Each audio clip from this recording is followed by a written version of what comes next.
84 लाख योनियां पार की आप लोगों ने, तब मनुष्य का बड़े भाग्य मानुष तन पावा, बड़े भाग्य से मानव चोला मिलता है। इस शरीर को पाकर भगवान को ना पाए तो क्या पाए? बेटा बेटी, पद प्रतिष्ठा, ये कोई वस्तु नहीं है। सुनो, 3 चीजें सब लोग पाते हैं। खाना आप खाते हो, चिड़िया खाती है, पशु पक्षी खाते हैं, हाँ या ना? आप सोते हो, चिड़िया पशु पक्षी कुत्ता बिल्ली सब सोते हैं। खाने का सुख सबको मिलता है, सोने का सुख सबको मिलता है, और बच्चे पैदा करना सब जानते हैं। 3 काम कॉमन है, सब जान, पशु पक्षी और मनुष्य। क्यों?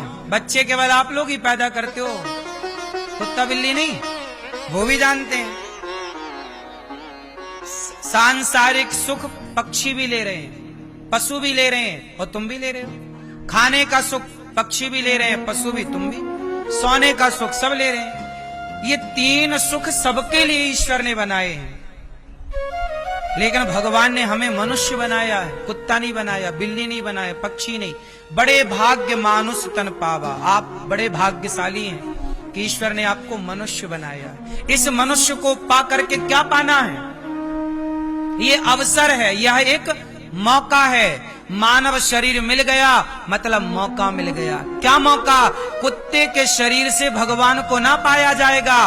क्या कुत्ता दान पुण्य कर सकता है? क्या कुत्ता किसी के आंसू पहुंच सकता है? बोलो। लेकिन मनुष्य होकर किसी के आंखों के आंसू पहुंचे जा सकते हैं, शरीर से दान पुण्य किया जा सकता है, ईश्वर का ध्यान किया जा सकता है। कौन सी चिड़िया ईश्वर का ध्यान कर सकती है बताओ? कौन सा पशु ध्यान कर सकता है बताओ? कौन सा जीव कथा सुन सकता है बताओ? ये शरीर पाकर प्रभु को ना पाए तो फिर तुमसे भले तो वो कुत्ता बिल्ली है। शरीर पाके भी तुमने पाया क्या? इसलिए शरीर पाना मानव का तब सार्थक है जब भगवान को पा लिया जाए, भगवान को पहचान लिया जाए। सार्थक है जीवन किसका? मीराबाई का। मीराबाई कहती हैं कि मेरे तो गिरधर गोपाल, दूसरों ना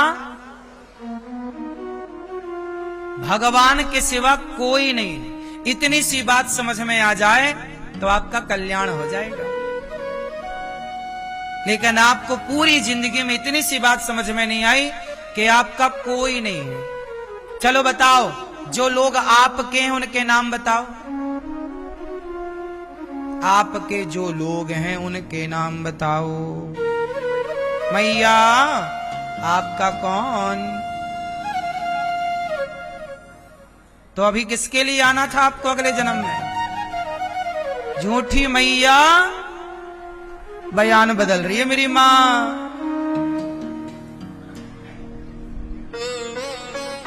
हाँ?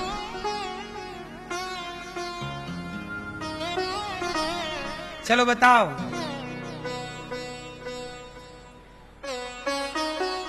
मानव शरीर की सार्थकता है हम मनुष्य बने हैं, अब ऐसा कर्म कर लें कि हमारा कल्याण हो जाए। मानव शरीर पाकर, वृंदावन धाम पाकर यदि हम 84 के चक्कर में फिर पड़ गए तो मतलब हमने अपने शरीर को, इस मानव शरीर से वह काम नहीं किए जो करने आए थे। हमारा प्रमोशन तो हुआ नहीं, डिमोशन और हो गया। हम मनुष्य से देवता बनते पर हम मनुष्य से जानवर बन गए। बोलो हाँ। मानव शरीर 84 लाख योनियों का अंतिम शरीर है, हाँ या ना? फिरत सदा माया कर प्रेरा, काल कर्म स्वभाव गुण घेरा, कबहु किन्नर करुणा कर देही, देत ईस बिनु हेतु सनेही। बड़े भाग्य मानुष, दुर्लभो मानसो देहो देहि नाम क्षण भंगुरा। बड़े भाग्य से मिला है मेरी माँ। ऐसी प्रार्थना करो प्रभु से कि प्रभु अब ये 84 का चक्कर मिट जाए और सदा सदा के लिए आप अपने चरणों में हमें स्थान दे दें, अपने धाम में रखें, जिसे कहते हैं मोक्ष। मानव शरीर पाके मोक्ष पाना सार्थक है। संसार में आए तो हमें ये ऐतराज नहीं है, हम ये नहीं कहते कि हमें अगला जन्म मत देना, हे प्रभु हमें अगला जन्म देना।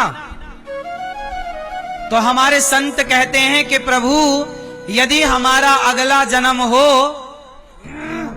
तो अगले जन्म में हे प्रभु या आपकी भक्ति मिले या आपके भक्तों की भक्ति मिले, भक्ति देकर भेजिएगा। आपके भक्त जिस घर में रहते हो, यदि मुझे नाली का कीड़ा भी बनना हो तो मैं नाली का कीड़ा बनूं। 84 लाख योनियों में एक योनि नाली का कीड़ा भी है।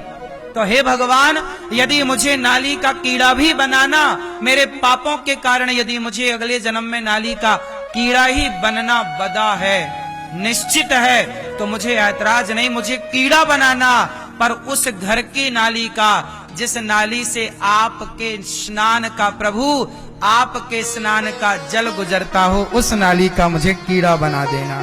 जहां भगवान के स्नान का जल गुजरता हो उस नाली का मुझे कीड़ा बना देना। मैं कीड़ा बनने को तैयार हूं, परंतु प्रभु मुझे अपने से वंचित ना रखिएगा, अपने से दूर ना रखिएगा। हम डरते नहीं हैं अगले जन्म में योनि, हम 84 लाख योनियों में आने को तैयार हैं, पर डर इस बात का है कि कहीं इन योनियों में जाकर हम भगवान को भूल ना जाएं, क्योंकि सबसे बड़ा भय है ईश्वर को भूलना। और आज पल भर में आदमी भगवान को भूल जा रहा है। भगवान को याद रखें तो हम कुत्ते की योनि में जाने के लिए भी परेशान नहीं है। हम उस घर का कुत्ता बने जिस घर में भगवान का भोग लगता हो, कीर्तन होता हो और वो प्रसादी रोटी उस कुत्ते को मिलती हो। वो प्रसाद पाने वाला कुत्ता भी श्रेष्ठ है। लेकिन हे प्रभु मैं आपको कभी भूलूं नहीं। बोलो मेरे साथ एक बार, हे नाथ मैं आपको कभी भूलूं नहीं।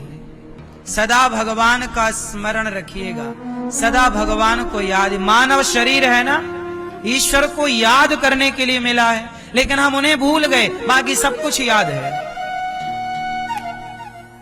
इस संसार में कौन है आपका नाम बताओ? बोलो मेरी माँ, आपके अपनों का नाम बताओ। बोलो, क्या द्रौपदी के अपने काम आए? बैठे तो थे 5 पति। हाँ, तुम भी यदि किसी के भरोसे हो तो ये भरोसा गलत है। किसी बेटे के, किसी बेटी के, किसी पुरुष के, किसी स्त्री के, किसी नेता के, किसी व्यक्ति के भरोसे क्या रहना? अरे भरोसे रहना है तो जगत के पालनहार भगवान के भरोसे रहो। हम भगवान के भरोसे हैं। मेरे तो गिरधर गोपाल दूसरो ना, दूसरा कोई नहीं मेरा। मैं किस पे भरोसा करूं बताओ? आप करो भरोसा। भरोसा करके क्या पाओगे? द्रौपदी ने करके क्या पा लिया कि तुम पाओगे? बताओ मेरी माँ, किस पर भरोसा करें? बताओ मेरी माँ। मान मेरा कहना नहीं तो पछताएगा, मिट्टी का खिलौना मिट्टी में मिल जाएगा। ये जो आप कहते हो ना ये मेरा, ये मेरा, ये झूठी बातें। कोई किसी का हुआ है कि तुम्हारा कोई हो जाएगा? यही झूठ है कि ये मेरा है। तुम्हारे केवल भगवान है, ना कोई कभी था। हाँ, ये व्यवहार में कहा जाता है ये मेरा बेटा, मेरी बेटी, ठीक है। बेटे को पढ़ाओ लिखाओ, योग्य बनाओ, पर बेटे से अटैचमेंट ना रखो। पति के साथ रहो, अच्छा है, पर पति भी एक दिन आपको टाटा बाय बाय कह देता है, पत्नी भी एक दिन टाटा बाय बाय कह देती है। बताओ, तुम दोनों पति पत्नी, बात बड़ी कड़वी है पर सत्य है, क्या करूं, बोलना पड़ता है। बताओ, पति पत्नी दोनों में किसी एक को भगवान के घर जाना पड़ता है कि नहीं? पहले बोलो, दो में से एक को ईश्वर के घर पहले जाना पड़ता है ना। कौन जाएगा पहले ये भगवान तय करेंगे। लेकिन बताओ, देखते देखते या तो स्त्री अकेली हो जाती है या तो पुरुष। यदि तुम्हारा था साथी तो चला क्यों गया? तुम्हारा साथी था तो सदा साथ देता। इसका मतलब तुम्हारा साथी वो नहीं है जिसे तुम अपना साथी मान रहे हो। ठीक है, वो कुछ समय के लिए एक यात्री है। इस यात्रा में हमें पति मिला, पत्नी मिली, पुत्र मिला, परिवार अच्छा है, पर हम इसे अपना क्यों मान रहे हैं? जब पति नहीं था, जब पुत्र नहीं था, जब तुम्हारी माँ नहीं थी, जब तुम्हारा बाप नहीं था, तब बताओ, जब तुम माँ के पेट में थे, जब तो तुम माँ को नहीं जानते थे, तब तो तुम बाप को नहीं जानते थे, तब तो तुम्हारा ना कोई पति था, ना पत्नी, ना तुम्हारा भाई, ना बंद, लेकिन फिर भी तुम थे ना। बताओ, माँ के पेट में किसके भरोसे थे? बोलो।